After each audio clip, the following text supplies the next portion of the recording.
All right, so we are here taking a look at Super Gimbal. I will drop a link to that in chat.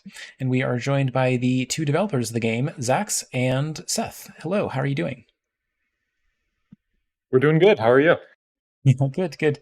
All right, so I'll go ahead and get the game full screen here. And I guess we'll just start things off with a bit of an introduction. If you can talk a little bit about your background in game development and what your role on this project was. Um, and I guess I usually just go alphabetically. So if Seth, if you're good to start. Okay. So my name is Seth. Uh, Zax and I are both going to school for game design. I'm majoring in game programming, and we both have like a little bit of background in making games. I've made a couple of games in my past. I've used Unity for a very long time, and I'm working on a game right now. It's called Sweep. There hasn't been like too much development progress in recent because of keeping up with schoolwork and all that stuff. But yeah, I'm just trying to cook up a lot of projects while I'm still in school and beefing up my portfolio. And we were really like excited to see how well Gimbal did in the competition. We really weren't expecting to make it into top 100, but we were thrilled to see it. Yeah, that's pretty much it about me. Nice. Well, congratulations. Um, and yeah, have you worked together before on projects? No, we haven't worked together before. Okay, I awesome. mean, we've been friends since start college, but we really haven't had the opportunity to work on something. So we were kind of happy to see the GMTK game jam happen. It was a perfect time just at the end of summer that we could like work together on something. Nice. And sorry, I didn't mean to cut off your opportunity to introduce yourself, Sax. Yeah. So I'm Zax. I've been doing game design, like video game design, for about a year now, but I've been doing other sort of design before that. I did like a lot of custom Magic the Gathering cards, which is kind of how I got my start in game design. Um, yeah, I guess like Seth said, both students at Champlain College, sophomores, and we're both here for like game design related things. Nice. All right. And then in terms of like what your role on the project was specifically? Oh yeah, so um I did a lot of like the stuff near the start. So I did like character controller programming. I did pretty much all the game design, level design, and that sort of stuff. Yeah, and Seth, do you wanna? Nice. And I worked on like a lot of the art. I did the music for the game and the sound design stuff, and I took a big role of like juicing the game. I did a lot of like just like making sure it was all polished and like some bugs were squashed and just getting it ready for the final release. So it sounds like a really great overlap. Like sometimes you can end up having a lot of team members, but not necessarily. There isn't always a good division of labor, but it seems like you had a pretty good setup just between the two of you. Yeah, it ended up working out pretty nicely. While Seth did like all the art, we both do art anyways, but we kind of were just able to. I don't know. I don't really know what I'm trying to say. We kind of both know how to do all of it, but we were able to separate it and work on our own separate stuff, and it came together really well. Yeah, nice, nice. I mean, I guess do you feel like you gravitated towards your preferred roles on the project? Hmm. I'd say so, yeah. Yeah, I think so too. Because like I mean, I really love making music. I've done music for a while. And so like I naturally just like wanted to make the music for Gimbal. It also just like served as like a nice break from programming. Um, Especially like in such a constrained time period, it can be like really stressful to be programming that entire time. So it was nice to have those breaks of, making art and music on the side. So I naturally just gravitated towards that side of things and yeah. Yeah. Nice. So then, do you want to talk a little bit about the inspiration behind the game? Like, how did you arrive at something that was going to be like a two-button game like this? Yeah. So, well, specifically the two-button thing. I just personally like games that have as little controls as possible. Makes it simpler. But I think we saw the theme, we saw build to scale, and Seth immediately went like, I really want to make something, one, that's like in a game engine, and two, uses like the classic scale tool and really juices it up. And I was like, that does sound really cool. but just a scale tool is in a game. So we kind of landed on, what if we put a guy inside the scale tool? Oh, that could be a cool puzzle platformer, and you could probably, do a lot with that. And so we got here. It was like 2 hours of brainstorming, which is more than I think either of us expected. We went through a lot of ideas that were scrapped, but I'm happy with what we ended up with. Yeah, I know that some people talk about spending like, I don't know, like 6 hours on brainstorming, and it's like, well, wow. I mean, it all depends on whether you arrive at something quickly or not. Mm-hmm. Did you have anything else like before this, or was this like kind of immediately you were able to like hammer this out and get going on it? Yeah, I mean, well, the first idea I came up with, which I wanted to do, but I decided, or we both decided against it, was like a reverse Angry Birds, where you're kind of building the pig's tower, and then an AI shoots birds at you, and then you're building something and it's scaling up. But I don't know, Seth was like, making a game fully built around physics is kind of dangerous for a game jam, which I completely agree with. So, scrapping the idea, we were talking about doing stuff with like a pufferfish and having like some sort of platformer where you need to like increase your size and then decrease it, but it didn't feel unique enough. We had kind of went through stuff like that before landing on this. Back and forth. Yeah. Then is it like what we're seeing right now in terms of the way that the game kind of alternates between 2 modes? Was that always the idea from the start, or was there like ever a version of the game where that you had to do like simultaneous control? That was what it originally was, but it just didn't work well at all. We scrapped that pretty quick. Mm-hmm. Yeah, I wasn't really sure entirely how it would work until Zach showed me like the prototype that he had cooked up. We had like a little bit of like scheduling conflicts during the game jam. Zax was in like a different time zone at the time and was like actively like flying to the time zone that I'm in.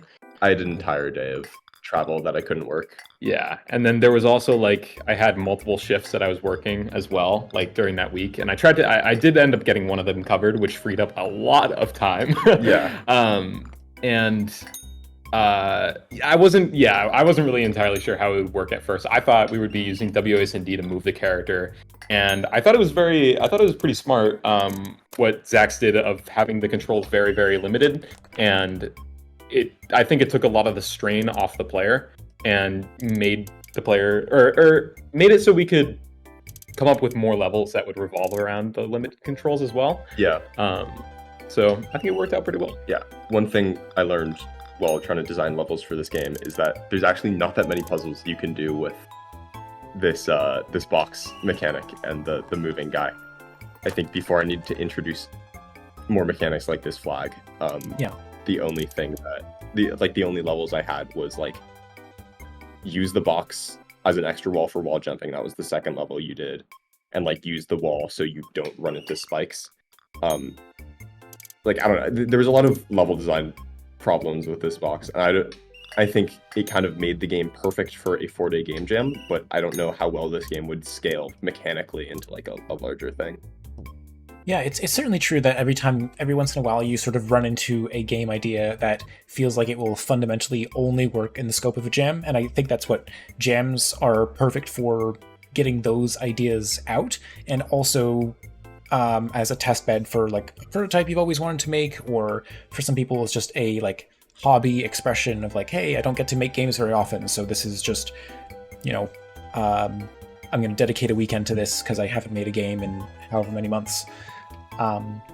So I guess that's I'm going to sort of jump ahead here. Do you have any plans to make a post-jam version of this, or are we kind of looking at the finished version? So Zax and I are still like actively talking about this.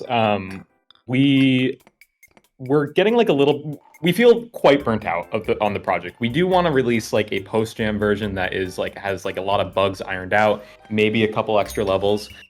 We're not entirely sure yet. We're still figuring out the logistics and how it'll work. And I'm open to the possibility of like expanding this to something bigger in the future. Right now, I mean, like, I'm pretty burnt out of making the game, so I think I need to move on to something different for now. But if we were to do something in the future, like we've talked about, what would the levels look like? Or I have a specific like idea in mind for like what the art style would be, kind of like overhauling it, making it look kind of like snipper clips. If you've ever heard of that game, I think it would fit the style of the game. And I would love to make more music for it as well. So I'm really open to the possibility of expanding this in the future if Zax is also willing to. So we'll see. One day. One day. One day. Yeah. No, I think a lot of people can have that sort of like experience of burnout after a game jam. Just especially like, what would you say is the ratio of time that you spent on the game? Like out of the not 48, 96 hours this time around. How much of that time do you think you actually dedicated towards the jam itself? So I know for me, there's the one day I couldn't work, but the other 3 days I was working all day besides meals. So I don't know, I probably worked 48 probably 48 hours just in Unity doing stuff, which was tiring for sure. Yeah. I don't know. I think since I think how many shifts did I do? I think I did two shifts, Yeah. which were like 6-7ish hours, and then of course accounting for like the time that it would take to get home too. So I think that like maybe 48, but I'm not sure, maybe a little bit less. I did spend like a fair chunk of time out of one of the days just doing like the music stuff. If that's kind of counted towards the time. Yeah. I'd say so. Yeah, so I think around like the same-ish time, maybe. Yeah. It was pretty even split. Mhm. I'd say that I did more of the front end stuff and Seth did more of the, like front half of first half of like the time, and Seth did like second half of the time. This is I guess I'm on the last level of the game now. Is that what I'm seeing here? Yes. 2, 3, 4, 5, 6, 7, 8, 9. 1, 2, 3, 4, 5, 6, 7, 8. Well, I get to see now if this was a mistake and I made too many guys. Oh, and they all just died. Oops. Yeah, I guess the only reason I ask is because working a 48-hour period over that much time, like that, no wonder you're feeling burnt out from this particular project. So I guess like how was the reception to the game overall? Like, how many ratings did you end up getting? 93 is pretty solid. We got a lot of ratings. We got a lot more than we thought. I think I ended up uploading the game to itch because we had like a finished version, but that's only polished. Like, I think it was 11 hours before the deadline, which I think helped a lot with getting eyes on it. Like, if you notice, like a lot of the most played games are ones that went up earlier, and then we were able to like fully polish it before the deadline was over. So I think that's kind of why we got so many ratings. But I don't know, we were not expecting getting 6th place in the jam, and like the responses we got, like at least in the comments, they're like overwhelmingly positive, which was super awesome to see.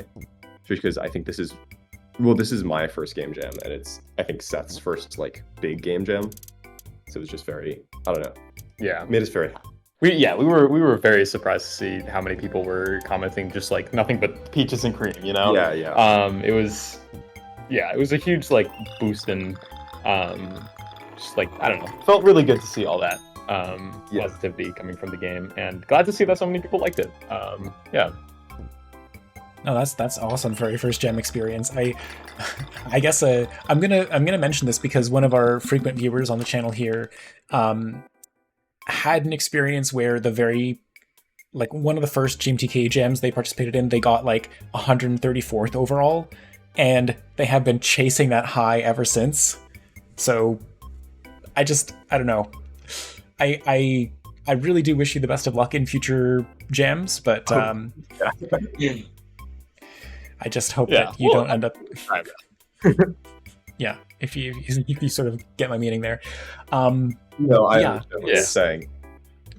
I think this is the perfect example of what works well. Like we talked about that earlier as well. Is like this is a great concept that you can pretty well fully explore within a jam.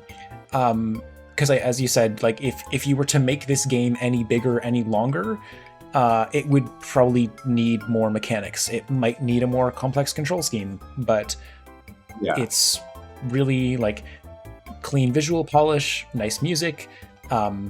You said there were bugs, but I didn't encounter any, luckily. That's good. And then We like kept watching you like almost encounter a bug and like making other stuff. You're like, you don't encounter it. yeah, Pixel Robin, thank you so much for commenting. I agree, the game is indeed like really like sweet and polished, I think is a great way of putting it. So that being said, let's jump back a bit here to one of the earlier questions I usually ask. Can you talk a little bit about your actual development process? You mentioned you kind of like tackled the game in different shifts. Yeah.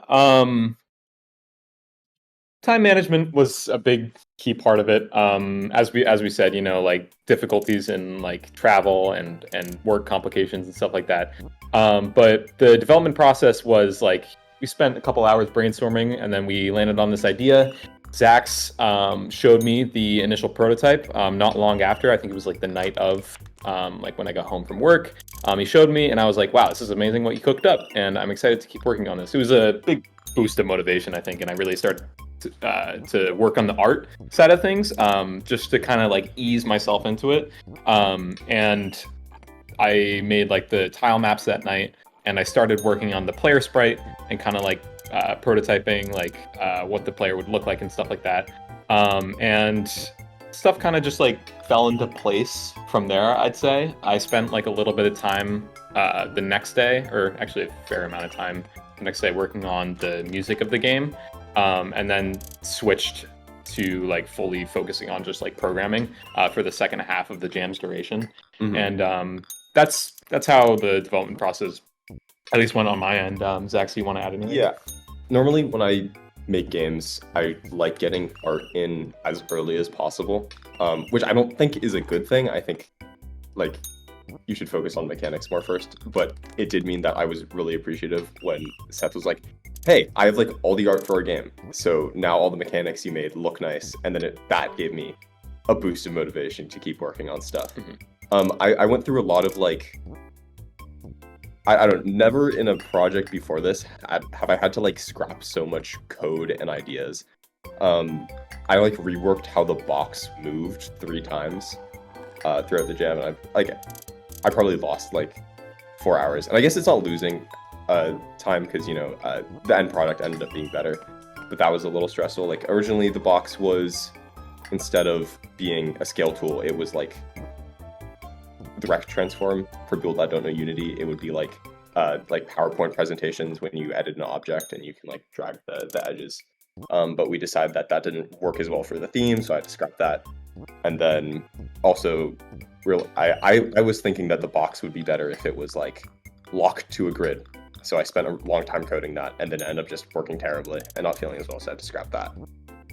As well as like I had our first mechanic idea before the flag was like turrets that would only be active if they're inside or outside the box, and I ended up coding that. I tried building levels around it before realizing, you know, that just doesn't work. So there is a bunch of like scrapping and retrying stuff on my end throughout the process. Yeah, and you know, I'd say that that's totally normal, like especially for a game jam. My advice is always to keep a list of what you consider to be your minimum viable product and then your stretch goals, because yeah, when you're working on a game jam, you should always be working under the assumption that like you might run out of time, something's going to take longer than you necessarily expected, so on and so on.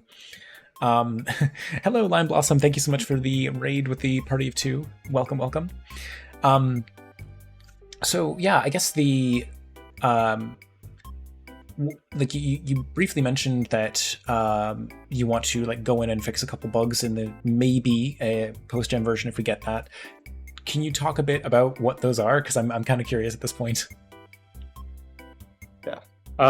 Yeah. So there were a couple like big problems that we noticed watching like some of our friends play it and stuff like that. One of the biggest problems that came up was the box. If you if you actually like drag it too far, you can invert it, and even though the player is technically inside the box, the way the code works, they are considered outside of the box. So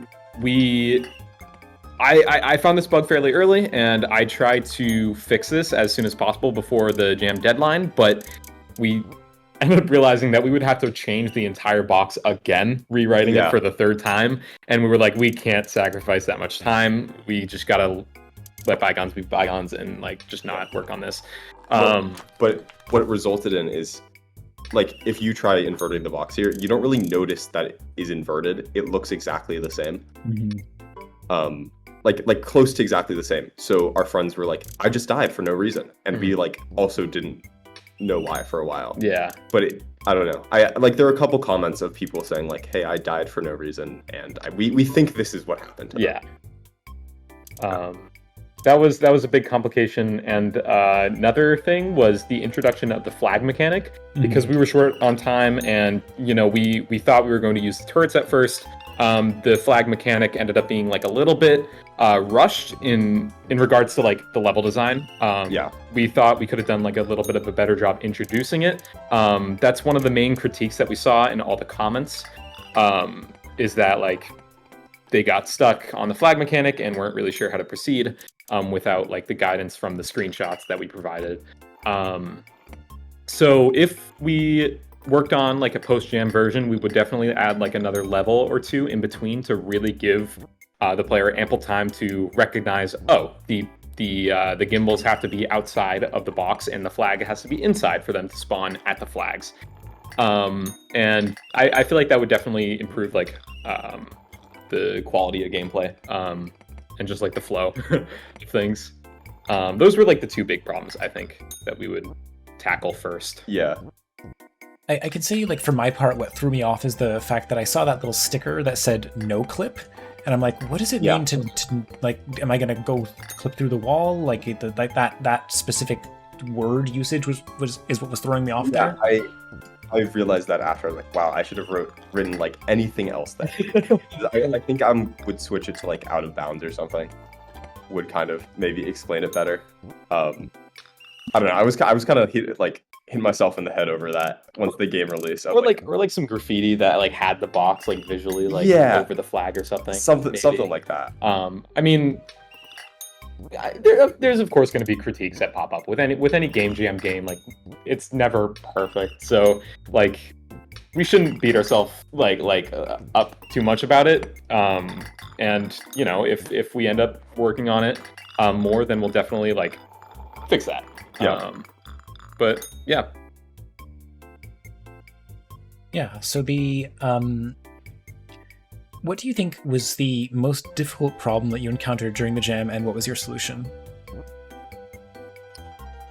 I kind of touched on it before. For me, it was level design. This box mechanic ended up being way more limiting than I expected. So I think I am not a level designer. That is not something I think of when I think of like my skills as a game designer. I think I'm much more of like a systems designer.